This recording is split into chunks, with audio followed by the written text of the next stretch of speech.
Voting. It is the right of every legal American, and in my mind our responsibility. Even if you are not at all fond of the candidates, there are normally several third-party people for which to cast your vote. With all of the corruption, lies, lip service, half-truths, and unanswered questions, it is not easy to make up one's mind. Every election cycle I am reminded of the tagline for the movie Aliens vs. Predator. Whoever wins, we lose. Still, it is tremendously important to make your voices heard on a ballot.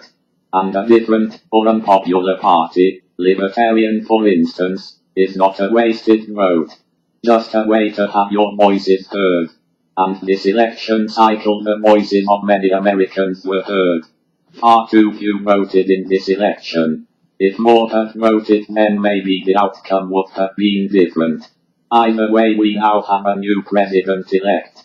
There is a lot of this, #NotMyPresident, crap going around, as well as numerous riots across the country.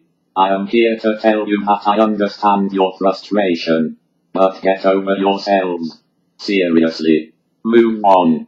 So the candidate you voted for did not win. Okay. Deal with it. In the most productive way possible. Calmly prepare and wait. With Asperger's syndrome we often go into panic mode if our plans change.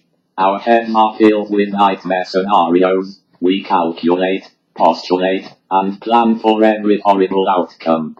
But mostly we stress out, and worry needlessly. Stress and depression are often linked, and they can make us very sick. This happens to me quite often, and I do not need more of it.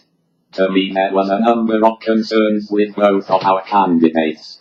Now a decision has been made. I make lists, do my research, consider what I need to do, and get ready for what may come. But the fact is we do not know what will happen after our president-elect is sworn in this January. We cannot know the future. All we can do is stay calm and wait. Not riot, loot, scream, destroy property, rant, and make death threats.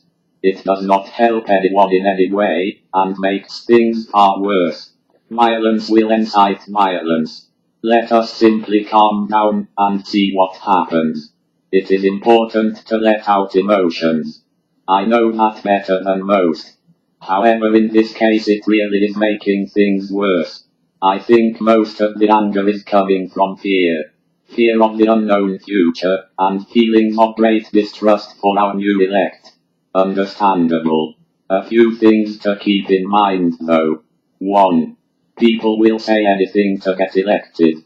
They talk a big talk, but ultimately may not have the heart or the power to make certain changes a reality. At least not legally. 2. People can change. Once Trump gets into office he may start to see that he has the wrong idea about some things. Or have a change of heart. 3. We are in control. We do have the ability to write bills, laws, and make genuine change. The government works for us. So why not make it work for us? I have written numerous letters directly to Presidents Bush and Obama. I have also contacted congressmen and representatives to discuss certain issues. Talk to them. Make your message clear in a professional way. Be passionate about your beliefs, and the kind of change you think is right. Let our government know. Again, I consider it our responsibility. And 4. No matter how difficult the road may be, we must have hope that the next day will be a better one. Whether or not you trust the ones in the White House, it is essential that we believe in hope and change for the better. Hope is not an easy thing to come by. It is often hard to find, and sometimes harder to hang on to. Especially when there just does not seem to be a reason to believe. Most of what I want and need in life is just to meet a nice woman. It seems impossible, but still. I have faith in myself, what friends I have, and in humanity. We have to keep the ship sailing, but without getting lost in the waves of emotion. Think calmly and rational. Take some time and be there for each other. Take care, my friends. And may the Pantheon bless America.